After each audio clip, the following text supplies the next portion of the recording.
Class और आज हम लोग पढ़ेंगे टेस्ट और टेस्ट करेंगे आज रचनाकार का। ठीक है, तो चलिए भाई, सबको सुनाई और दिखाई दे रहा है तो शुरू करते हैं बिना टाइम वेस्ट किए। सबसे पहला क्वेश्चन स्क्रीन पे कि हिंदी साहित्य के आरंभिक काल, ठीक है, आरंभिक काल को हम क्या कहते हैं। और देखो, हर एक बच्चा पार्टिसिपेट करेगा, मुझे हर एक बच्चे का आंसर चाहिए। जब आप लोग पार्टिसिपेट करते हो तो चीज़ें और क्लियर हो जाती हैं और अच्छे से आपको सीखने को मिलता है। चलिए भाई, पहला क्वेश्चन स्क्रीन पे है और फटाफट सारे बच्चे एक एक करके आंसर देंगे।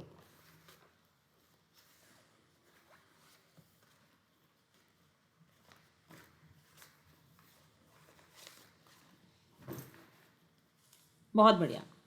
हिंदी साहित्य के आरंभिक काल को आचार्य रामचंद्र शुक्ल ने क्या कहा था। और सारे प्रीवियस ईयर क्वेश्चन बहुत बढ़िया तरीके से रिपीटेड होंगे यहाँ पे बहुत अच्छे से। तो हिंदी साहित्य के आरंभिक काल को क्या कहा गया था, बताइए भाई, बता सकता है कोई? अच्छा, आदिकाल किसने कहा था? आदिकाल हमें पूछा, आरंभिक काल को आचार्य रामचंद्र शुक्ल ने क्या कहा था। तो रामचंद्र शुक्ल ने वैसे तो वीर गाथा काल कहा था। क्या कहा था भाई? वीर गाथा काल कहा था। पर आदिकाल किसने कहा था? आदिकाल कहा था हजारी प्रसाद द्विवेदी जी ने। आदिकाल किसने कहा था? हजारी प्रसाद द्विवेदी जी ने कहा था। अच्छा, वीर काल किसने कहा था? वीर गाथा काल जो था रामचंद्र शुक्ल ने कहा था। पर वीर काल भी तो किसी ने कहा था। वीर काल कहा था विश्वनाथ जी ने। ठीक है, और कोई बताएगा भाई? चारण काल किसने कहा था? कोई बताएगा चारण काल किसने कहा था? राम कुमार वर्मा। राम कुमार वर्मा जी ने चारण काल कहा था। और बताओ, सिद्ध सामंत काल किसने कहा था? सिद्ध सामंत काल, ये तो बहुत इजी नाम है, राहुल संकृत्यान ने कहा था। ये सब याद रखना बहुत ज़रूरी है क्योंकि इंपॉर्टेंट है, पूछे जाते हैं। और आरंभिक काल किसने कहा था, मैं ये भी बता देती हूँ क्योंकि आरंभिक काल भी तो किसी ने कहा होगा। मिश्र बंधु ने कहा था। मिश्र बंधु ने कहा था। तो रामचंद्र शुक्ल ने इसको वीरगाथा काल कहा, आरंभिक काल को। आदिकाल हजारी प्रसाद द्विवेदी ने कहा। चारण काल राम कुमार वर्मा ने कहा। सिद्ध सामंत काल राहुल संकृत्यान ने कहा।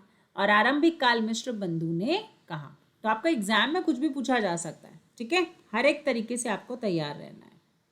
वीर गाथा काल का कवि नहीं है, बताइए भी। वीर गाथा काल का कवि नहीं है, आपको बताना है।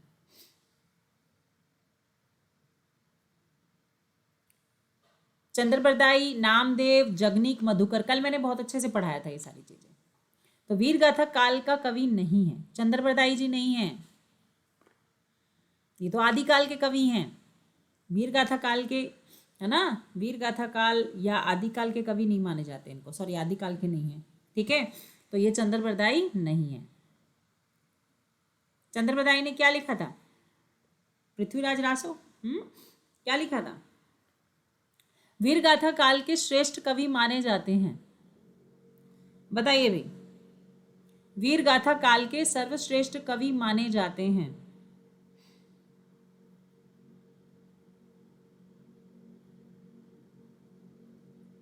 अरे एक मिनट, यहाँ पे कुछ तो गलत पढ़ा हमने, सॉरी सॉरी सॉरी।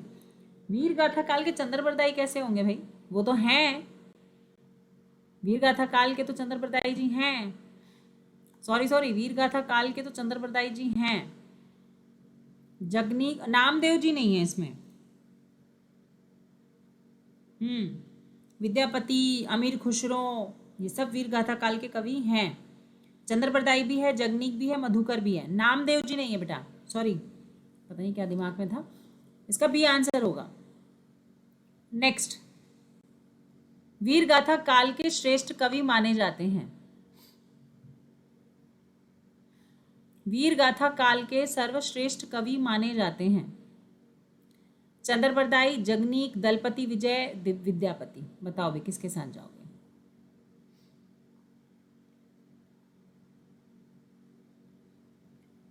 वीर गाथा काल के सर्वश्रेष्ठ कवि माने जाते हैं?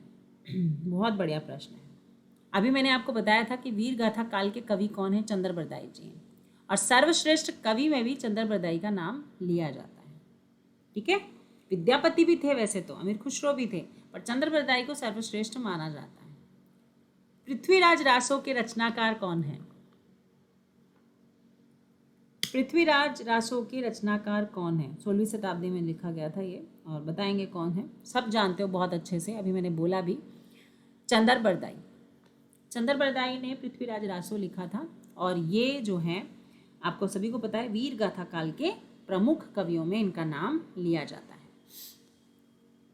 कबीरदास की, मैं जूम कर रही हूँ ताकि क्वेश्चंस अच्छे से दिखे। कबीरदास की भाषा थी, कबीरदास जी कौन सी भाषा में लिखते थे? ब्रज, कन्नौजी, संदूकड़ी या खड़ी बोली? कबीरदास जी किस भाषा में लिखते थे? तो ध्यान रखना, कबीरदास जी संदूकड़ी में लिखते थे, कन्नौजी या ब्रज में नहीं, या खड़ी बोली में नहीं लिखते थे।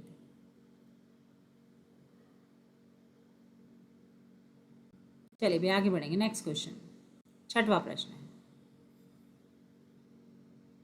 पूरा दिख रहा है ना स्क्रीन पे? कटकटान कपि कुंजर भारी, दहु भुज दंड तमकी महिमारी, डोलत धरनी सभापद खसे, चले भाजी भय मारुत ग्रसे। प्रस्तुत पंक्तियों के रचयिता हैं?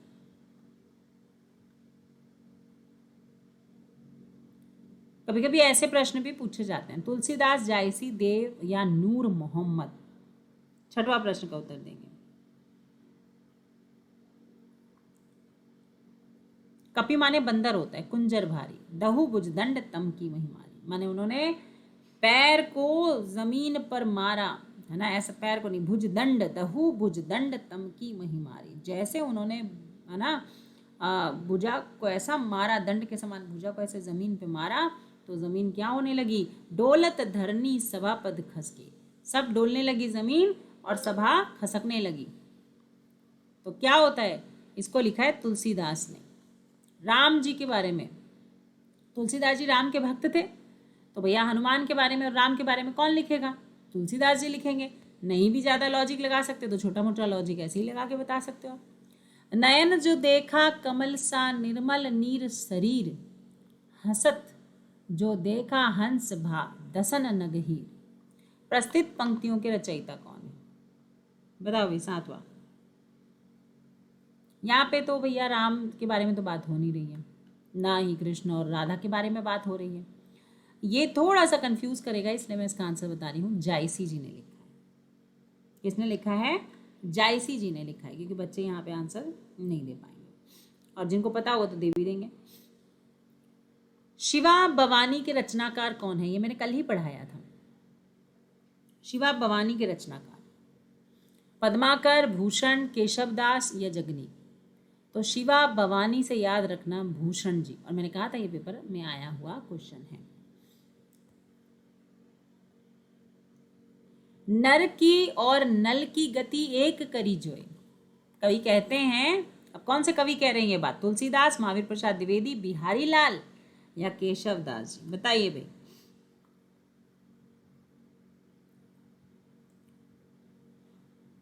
नर की और नल की गति एक होती है, जितना नीचा होगा उतना पानी देगा, जितना नीचो है चले ते तो ऊंचे होए, उतने दिन चलता है, उतना पानी देता है, उतना दूसरों की प्यास बुझाता है। तो जो जितना डाउन टू अर्थ होगा, जो जितना नीचे झुकेगा, वो उतना ऊपर जाएगा। तो तुलसीदास, महावीर नहीं, बिहारी लाल ने लिखा है। तो मैं बिहारी लाल के बिहारी सत्सई सुना है, अलग ही मिजाज के थे वो, ठीक है, तो ध्यान रखिएगा। सखी वो मुझसे कहकर जाते, है ना, कहती है कि भैया पति छोड़ के चला जाता है। कौन छोड़ के चला जाता है? सबको पता है ना। तो वो छोड़ के गए, मुझसे बता के नहीं गए, और अगर मुझसे बता के जाते तो क्या मैं उसकी बाधा बनती? सखी वो मुझसे कहकर जाते। प्रस्तुत पंक्ति के रचयिता कौन है? आगेय, मैथिली शरण गुप्त, हरिओध या जयशंकर प्रसाद? बताइए भाई। मैथिली शरण गुप्त, किसके साथ जाएंगे? मैथिली शरण गुप्त के साथ जाएंगे। हिंदी कविता को छंदों की परिधि से मुक्त कराने वाले थे। हिंदी कविता को छंदों की परिधि से मुक्त कराने वाले थे। किसने मुक्त कराया था? छंद का इस्तेमाल किए बिना जूही की कली लिखी गई थी, पता है तुम लोगों को बात? तो सुमित्रानंद पंत, जयशंकर प्रसाद, महादेवी वर्मा, सूर्यकांत त्रिपाठी निराला, किसने लिखी थी? बताओ भाई। सूर्यकांत त्रिपाठी निराला जी। निराला जी ने जूही की कली लिखी थी और उसमें उन्होंने क्या किया था? छंदों को आजाद कर दिया, छंदों का इस्तेमाल ही नहीं किया उन्होंने। बड़ा फेमस क्वेश्चन। तितली किसकी रचना है? बताइए भाई, तितली किसकी रचना है? तितली उपन्यास थी। बताओ भी किसकी रचना है? जयशंकर प्रसाद जी की रचना है। किसकी रचना है? जयशंकर प्रसाद जी की रचना है। अतीत के चलचित्र के रचयिता कौन है?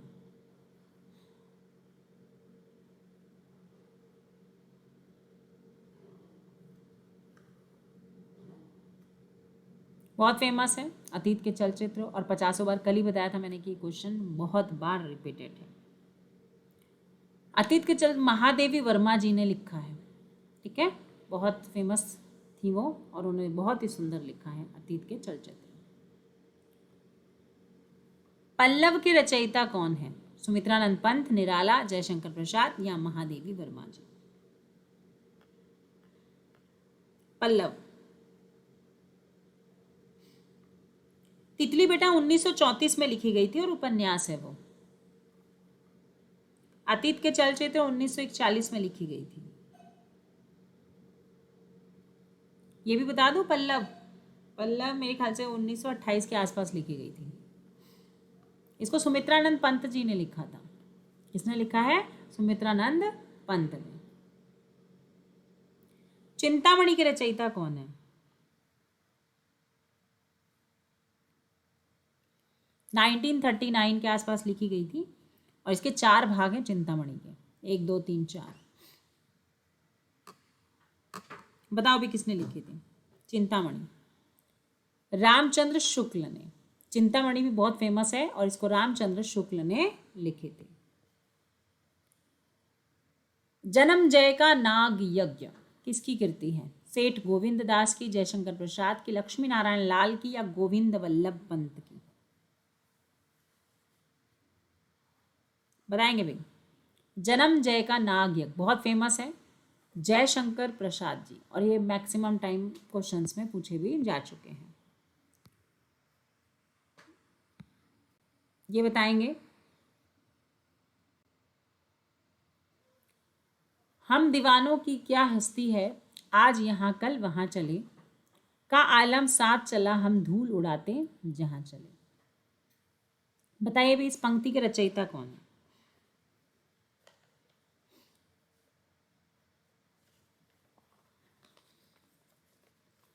हम दीवानों की क्या हस्ती, आज यहाँ कल वहाँ चले। बताइए भाई। भगवती चरण वर्मा जी, ठीक है। ऐसे क्वेश्चंस भी आपके एग्जाम में पूछे जा सकते हैं। निम्नलिखित में सबसे पहली आत्मकथा हिंदी में किसने लिखी है?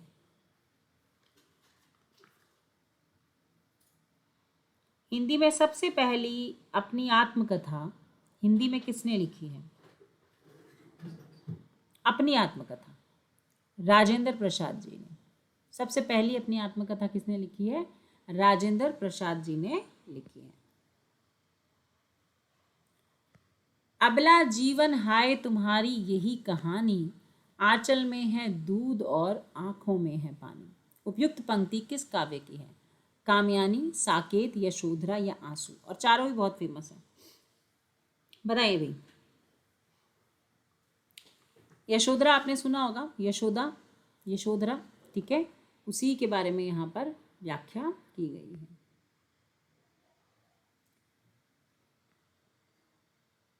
हिमालय के आंगन में उसे प्रथम किरणों का दे उपहार, उषा ने हंस अभिवादन किया और पहनाया हीरों का हार।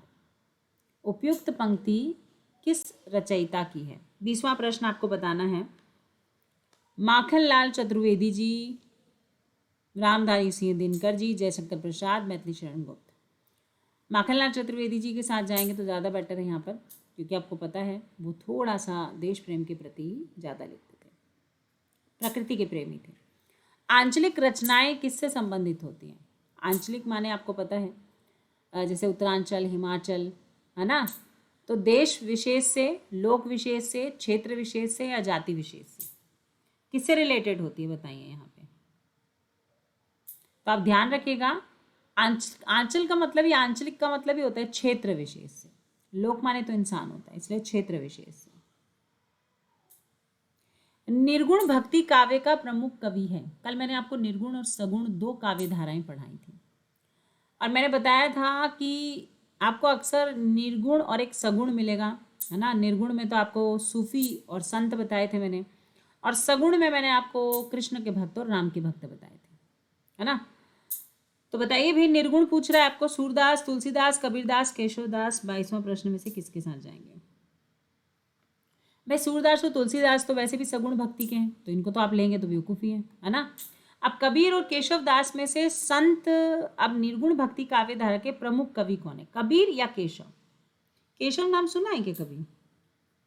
केशव नाम सुना है पर प्रमुख में नहीं सुना होगा, इसलिए कबीरदास जी यहाँ पे प्रमुख है। श्रद्धा किस कृति की नायिका है? आपने एक कहानी सुनी होगी, है ना, एक उपन्यास, उसमें श्रद्धा नाम की एक नायिका थी। वो कौन सी, किस की नायिका थी? कामयानी की, कुरुक्षेत्र की, रामायण की या साकेत की? रामायण की तो हो नहीं सकती श्रद्धा, ठीक है। तो बताएं 23वां प्रश्न का उत्तर क्या होगा? कामयानी। किसके साथ जाएंगे? कामयानी के साथ जाएंगे। सरवर फल नहीं खात है, सरवर पिहना पान। कवि ने बहुत सुंदर कहा है, पर किसने कहा है? रहीम जी ने, कबीरदास जी ने, रस खान ने या बिहारी ने? 24वां प्रश्न है और कहा है कि तरुवर फल, जो पेड़ होते हैं ना, वो कभी अपना फल नहीं खाते, और जो सरोवर होता है ना, वो कभी अपना पानी नहीं पीता, ये तो जानते हो। तो जो बुद्धि होता है, जो बुद्धिमान होता है, वो अपनी बुद्धि से दूसरों की मदद करता है। जिसके पास पैसा होता है वो दूसरों की मदद करता है, तो वो, उसको लोग एक क्या कहते हैं, नाम देते हैं, है ना। तो यहाँ पर ये इतनी बड़ी बात जो है किसने कही है? वैसे कबीर बोलते हैं बच्चे, ऑलमोस्ट कबीर लगा के आते हैं, पर कबीर मत लगाइएगा, ये रहीम जी की कही गई है, ठीक है। फेमस चीज़ें, इनको तो ऐसे ही याद कर लो, ये अक्सर हम लोग बोलते हैं, बड़े बूढ़े लोग बोलते हैं, तो आप इनको ऐसे ही याद कर सकते हो। तरीन तनुजा तट तमाल तरुवर छाए। अगर देखें तो त की आवृत्ति है, तो ये तो अनुप्रास अलंकार है ना। तो यहाँ पे बताएंगे तरनी तनुजा तट तमाल तरुवर छाए, इसमें सब आपको त से दिखाई दे रहा है ना। चलिए भाई 25वां प्रश्न।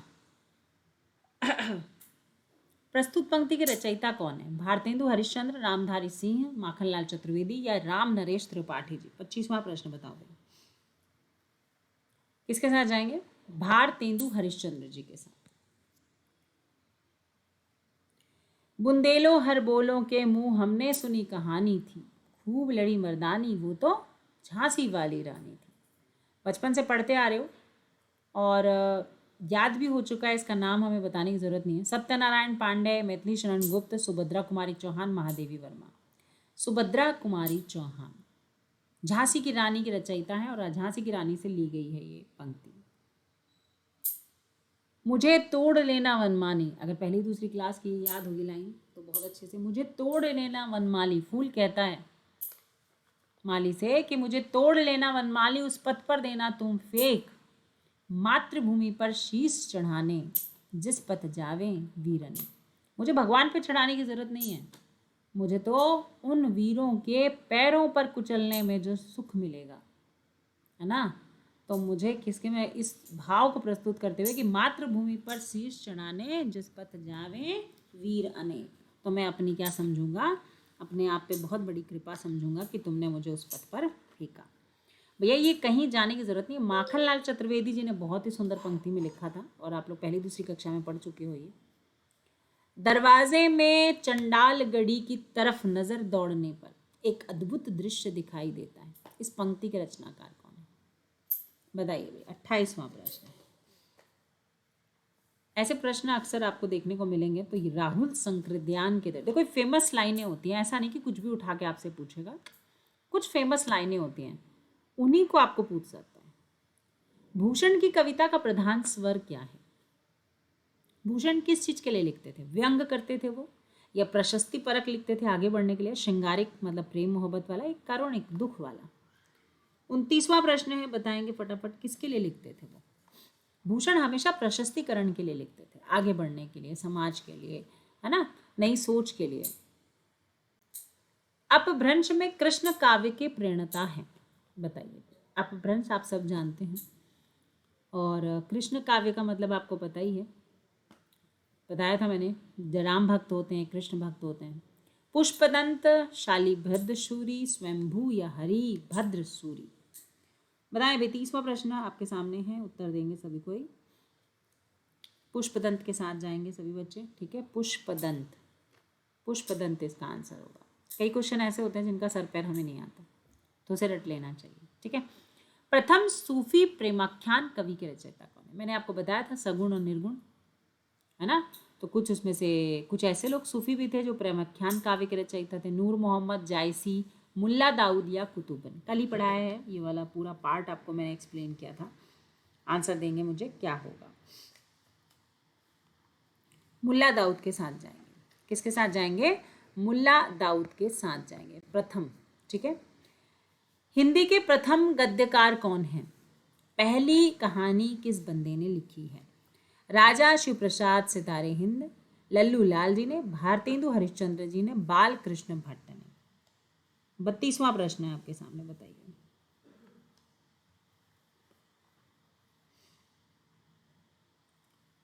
प्रेम सागर भी लिखी हुई है, सुना होगा आपने, है ना। और भारतेंदु युग में लिखा हुआ है। तो हिंदी के प्रथम गद्यकार जो है लल्लू लाल जी हैं, और इन्होंने लिखा था प्रेम सागर, और भारतेंदु युग में लिखा हुआ है।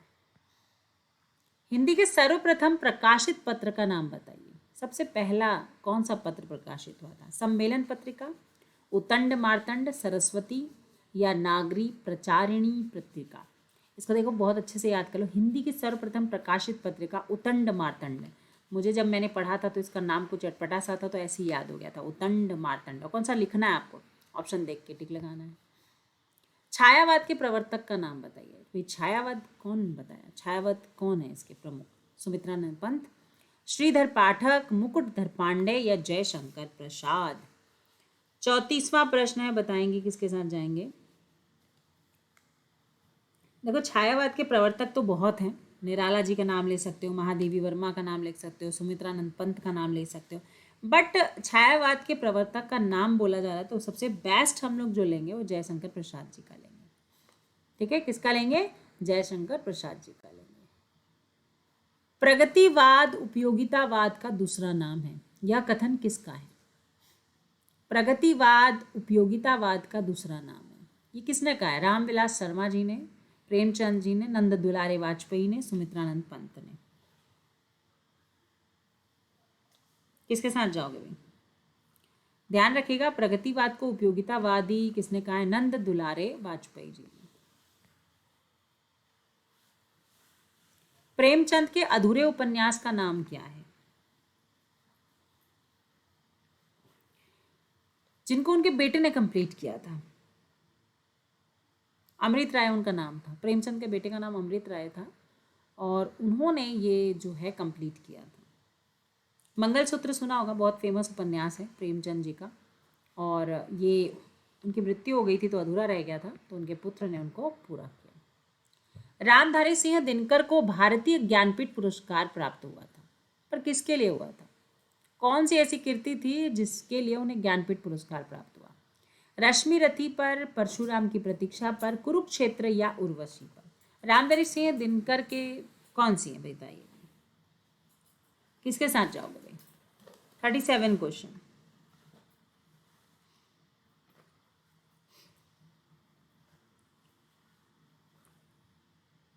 ज्ञानपीठ पुरस्कार उर्वशी को मिला हुआ है, आपको पता है, रामधारी सिंह को। बताइए भाई, और कहीं जाने की ज़रूरत है क्या? नहीं। तो यहाँ पर हम आंसर उर्वशी पे लगाएंगे। वैसे तो सुमित्रा को भी मिला हुआ है, कितनी नाव में कितनी बार में मिला हुआ है ना। और यामा को मिला हुआ है, केदारनाथ को, कृष्णा सोबती, निर्मल वर्मा, है ना, इनको कई जगह पे कई बार मिल चुका है इनको अलग अलग तरीक़ों से। तो ये वाला थोड़ा याद रखिएगा उर्वशी के ऊपर। हिंदी साहित्य के इतिहास के सर्वप्रथम लेखक का नाम बताइए। जॉर्ज ग्रियर्सन, मैंने बताया था, जॉर्ज ग्रियर्सन वो व्यक्ति हैं जिन्होंने भारत में आए थे जब उन्होंने भाषा पर सर्वेक्षण किया था, भाषा और बोली पर। और उन्होंने किताब लिखी थी अ लिंग्विस्टिक सर्वे ऑफ इंडिया, और उस किताब में उन्होंने सबसे पहले जो हमारी भारत की बोली और भाषाओं का सर्वेक्षण किया था, है ना। ये बात मैं कई बार आपको बता चुकी हूँ। तो बताओ भाई, सर्वप्रथम लेखक जॉर्ज ग्रियर्सन होंगे? ये तो नहीं लिख सकते तुम, है ना। शिव सिंह, आचार्य रामचंद्र शुक्ल या गार्सा दत्तासी? बिल्कुल करेक्ट है। यहाँ पर अगर हिंदी साहित्य में अगर हम बात करें तो सबसे पहले गार्सा दत्तासी आ जाते हैं। ठीक है जी, बिल्कुल। 38 का यहाँ पर किसके साथ जाएंगे? डी के साथ जाएंगे। पद्मावत किसकी रचना है? अरे वाह, क्या बात है, पद्मावत बहुत फेमस है, मूवी बनाई गई है, देखा होगा आपने। नाभा दास, केशव दास, तुलसीदास, जायसी? बताइए भाई। पद्मावत ध्यान रखेगा, बहुत फेमस है, कई बार एग्जाम में आ चुका है, जायसी के द्वारा लिखा हुआ है।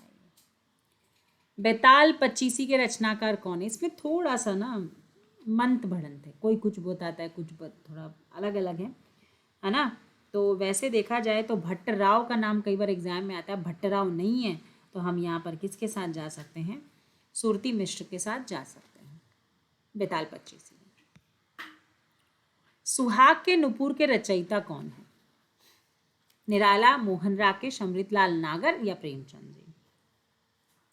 सुहाग के नुपुर, इसमें आप आंसर लगाएंगे अमृतलाल नागर। संस्कृत के 4 अध्याय किसकी रचना है? रामधारी सिंह दिनकर, भगवती चरण वर्मा, माखनलाल चतुर्वेदी जी या सुभद्रा कुमारी चौहान? सुभद्रा ने तो झांसी की रानी लिखी थी भाई। बताइए। 42 क्वेश्चन के साथ जाएंगे भाई। 42 किसके साथ है? रामधारी सिंह दिनकर जी ने, दिनकर उनका शॉर्टकट नाम है, तो दिनकर जी ने इसको लिखा हुआ है। अशोक के फूल काव्य संग्रह के रचनाकार कौन है?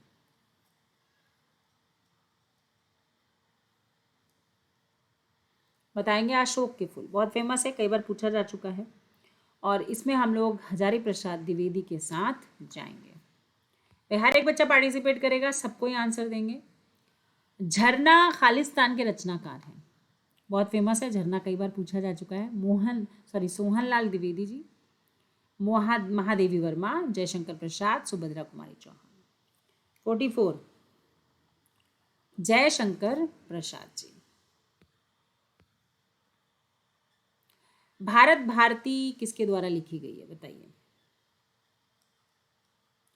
भारत भारती, ध्यान रखिएगा, मैथिली शरण गुप्त के द्वारा लिखी गई है। दोहा कोश के रचयिता, दोहा कोश के रचयिता बताइए कौन है? 46 क्वेश्चन आपके सामने है। दोहा कोश के रचयिता सरहपा, क्या आंसर हो जाएगा इसका? सरहपा। 47 हो जाएगा आपका। प्रेम सागर के रचनाकार कौन है? प्रेम सागर के रचनाकार कौन है? सदल मिश्र, उस्मान, लल्लू लाल या सुंदरदास? प्रेम सागर के रचनाकार लल्लू लाल जी के साथ जाएंगे। प्रेम सागर के रचनाकार। पंच परमेश्वर के लेखक कौन है? इसका आंसर तो मेरे ख्याल से कोई भी दे देगा, थोड़ा बहुत भी पढ़े होगे तो दे दोगे। प्रेमचंद जी बहुत फेमस हैं, तो पंच परमेश्वर 50 बार पढ़ी हुई कहानी है, इसको प्रेमचंद जी के द्वारा लिखी गई है। तोड़ती पत्थर कविता के कवि कौन है? सुभद्रा कुमारी चौहान, महादेवी वर्मा, सूर्यकांत त्रिपाठी, निराला जी, माखनलाल चतुर्वेदी जी? बताइए भाई 49 का क्या आंसर होगा? छायावाद के कवि हैं और सुधा के मासिक पत्रिका के वो भी थे ये। तो क्या होगा भाई तोड़ती पत्थर का, बताएं। सूर्यकांत त्रिपाठी निराला जी, तोड़ती पत्थर के कवि। हार की जीत के कहानीकार कौन है? सुदर्शन, यादवेंद्र शर्मा चंद्र जी, कमलेश्वर या रांगे राघव। 50वां प्रश्न है, बताएंगे। सुदर्शन जी के साथ जाएंगे यहाँ पे, ठीक है। चले वे, बहुत बढ़िया। रानी केतकी की कहानी, क्या बात है, बहुत बार पढ़ा हुआ है। वृंदावन लाल वर्मा, किशोरी लाल गोस्वामी, माधव राव एस्प्रे या इंशाअल्लाह खां।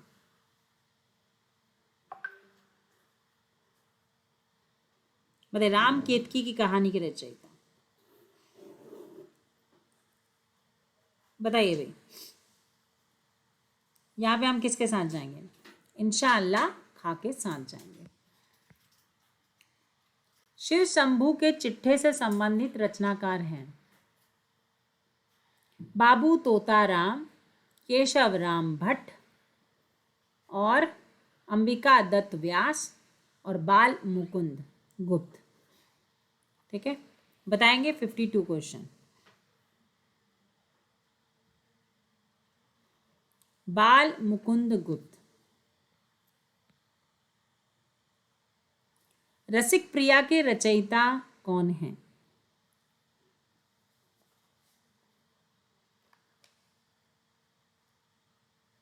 रसिक प्रिया के रचयिता केशव दास जी। कौन है? केशव दास जी। कूटज के रचयिता कौन है? कूटज आया हुआ क्वेश्चन है, मैंने बताया था कल भी। बताइए वे कूटज के रचयिता। शांति प्रिया, हजारी प्रसाद द्विवेदी, कुबेरनाथ, विद्यानिवास। हजारी प्रसाद द्विवेदी। आंसू काव्य के रचनाकार हैं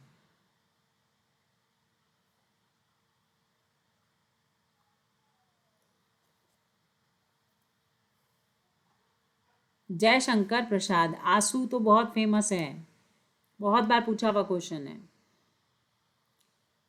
चंदन विष व्याप्त नहीं, लिपटे रहत भुजंग, प्रस्तुत पंक्ति के रचयिता हैं।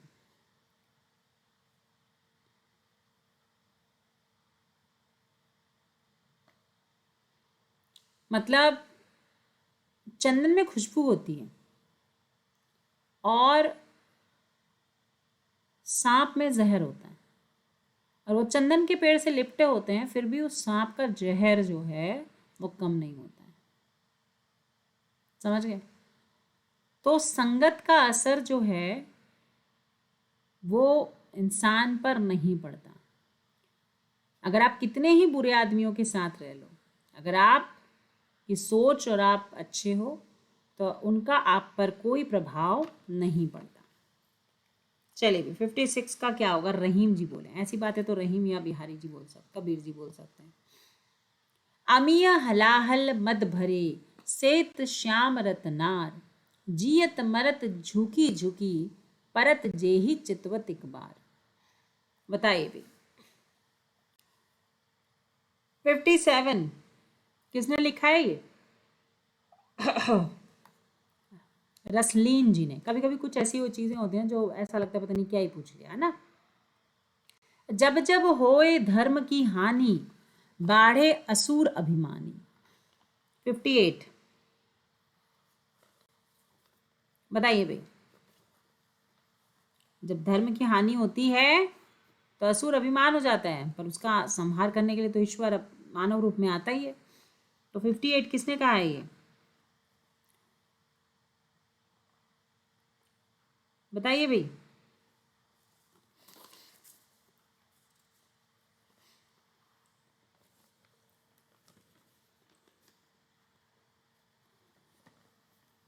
फटाफट आंसर देंगे। जब जब होए धर्म की हानि, बड़ी असुर। किसके साथ आ रहे बच्चे? तुलसीदास जी के, बिल्कुल। परहित सरिस धर्म नाही भाई, दूसरों की भलाई करने से बड़ा धर्म कुछ नहीं है।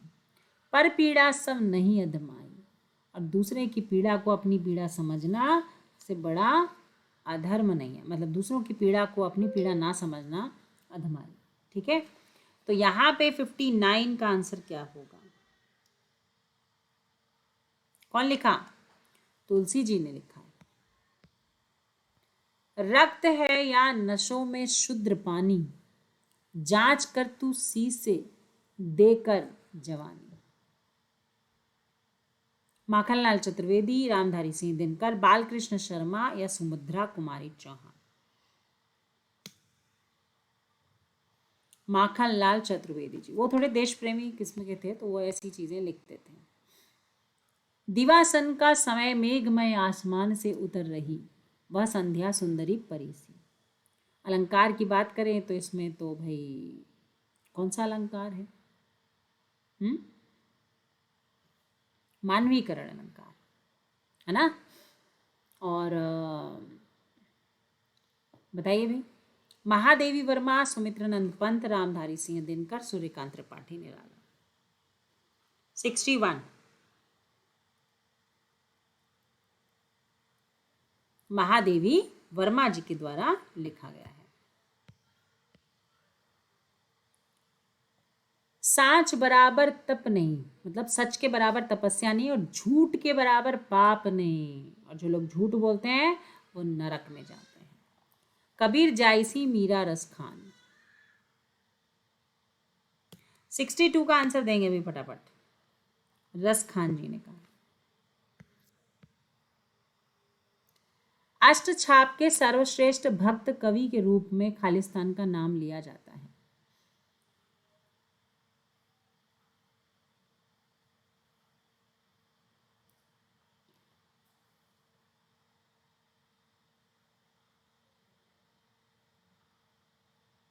बताओ भाई, सर्वश्रेष्ठ भक्त कवि के रूप में। 63 सूरदास जी।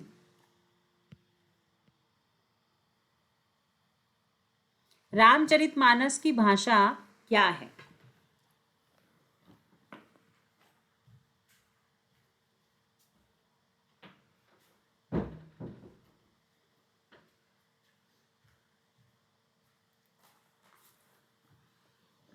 चलो बताएंगे, रामचरितमानस की भाषा क्या है?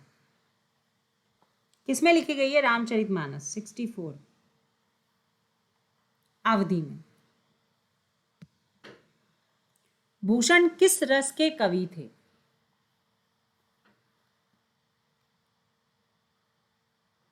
बताइए भाई, कौन बताएगा? भूषण किस रस के कवि थे?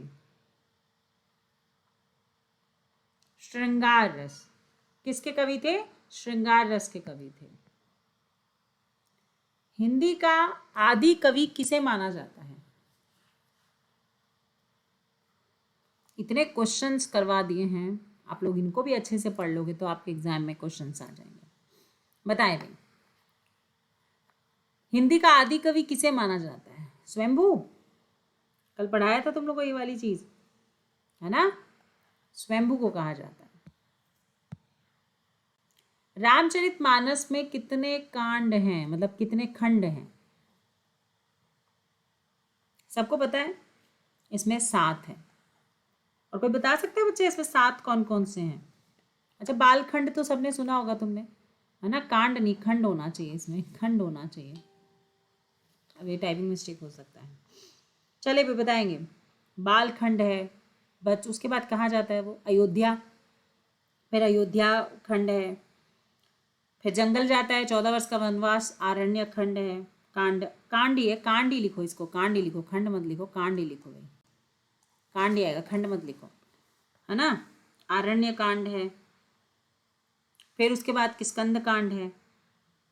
और छोटा है, सबसे छोटा अगर तुमसे पूछा जाए ना रामचरितमानस में सबसे छोटा कांड कौन सा है, तो आप किष्किंध कांड को लगाना।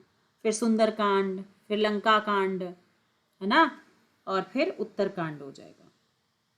सबसे बड़ा जो है ना वो बाल कांड है इसमें। और इसको 2 साल 7 महीने और 26 दिन लगे थे, है ना, लिखने में रामचरितमानस को। तो काफ़ी चीज़ें इसमें इम्पॉर्टेंट है। निम्नलिखित में कौन सा एक व्यंगक लेखक है जो व्यंग करते हैं? बताओ किसके साथ जाओगे? हरिशंकर परसाई जी, ये व्यंग करा करते थे। आपका बंटी रचना के प्रमुख समस्या को उजागर करने वाले विकल्प को चुनिए। चलिए वे बताएंगे।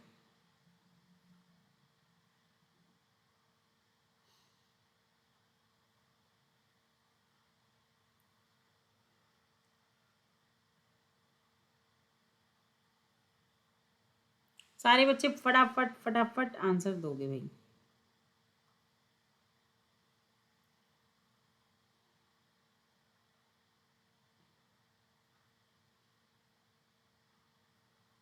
बिल्कुल बढ़िया।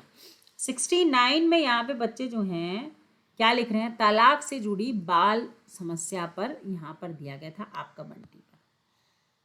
हिंदी पत्रिका कादम्बनी के संपादक कौन है?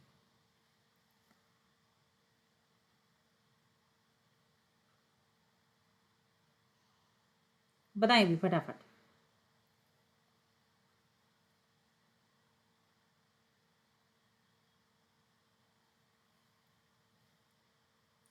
हिंदी पत्रिका कादम्बनी के संपादक कौन है? यहाँ पर आंसर आ जाएगा राजेंद्र जी। बताओ भाई किसके साथ जाओगे? राजेंद्र अवस्थी जी। दिनकर किस रस के कवि माने जाते हैं?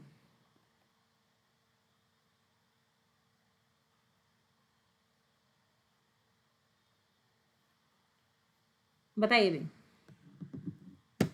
दिनकर किस रस के कवि माने जाते हैं? दिनकर जी। 71वां प्रश्न आपके सामने। वीर रस किसके कवि माने जाते हैं? वीर रस के। निराला को कैसा कवि माना जाता है? बताइए भाई।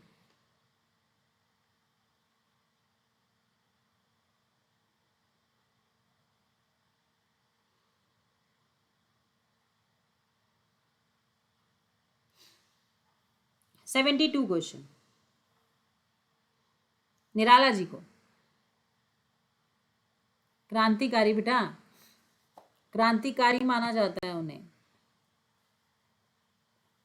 निम्नलिखित में से कौन सा उपन्यास जैनेन्द्र रचित है?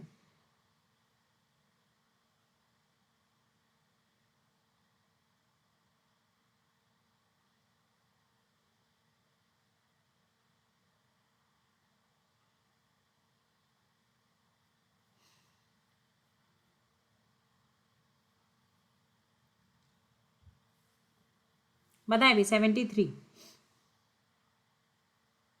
सेवा सदन, ठीक है, जैनेन्द्र द्वारा रचित है। हिंदी गद्य का जन्मदाता किसको माना जाता है?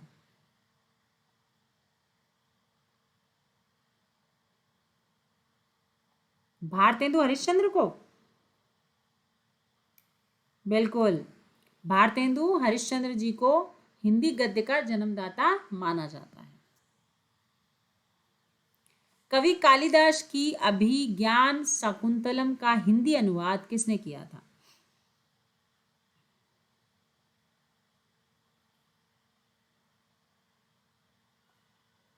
राजा लक्ष्मण सिंह। किसने किया था? राजा लक्ष्मण सिंह जी ने किया था। किस काल को स्वर्ण काल कहा जाता है?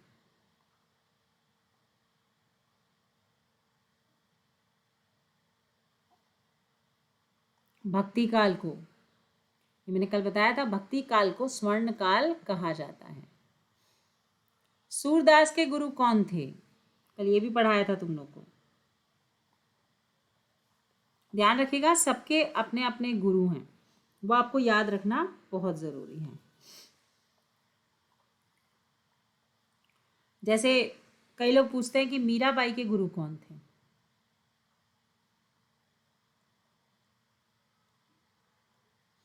तो ध्यान रखिएगा, रैदास जी। कई बार पूछा हुआ क्वेश्चन है। सूरदास के गुरु कौन थे बताओ? वल्लभाचार्य। तुलसीदास के पता है तुम लोग को? तुलसी जी के गुरु कौन बताएगा? तुलसी जी के, बिहारी जी के, बताओ। इन दोनों के एक ही गुरु हैं। हाँ, सब बच्चे आंसर दे रहे हैं, शाबाश। नर हरि दास जी, ठीक है। और प्रेमचंद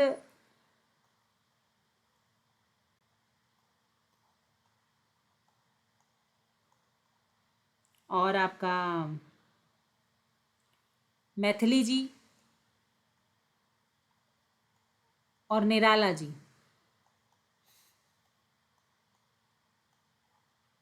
इन तीनों के गुरु थे महावीर प्रसाद द्विवेदी जी। शाबाश, बहुत बढ़िया आंसर सभी बच्चों ने, बहुत सुंदर, बहुत बढ़िया। चीज़ें आती हैं, मतलब बच्चे ध्यान देते हैं इन चीज़ों को। 78, कामयानी किस प्रकार का ग्रंथ है? कामयानी किस प्रकार का ग्रंथ है, बताइए भाई। खंड काव्य है, मुक्तक काव्य है, महाकाव्य है, चंपू काव्य है? 78,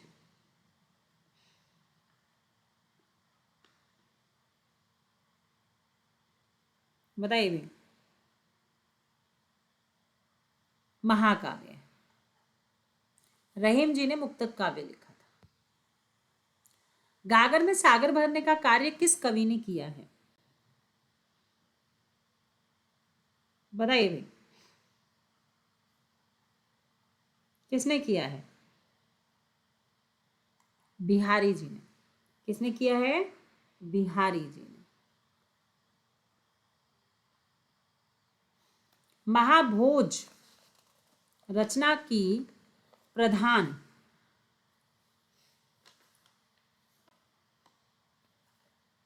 बताएंगे।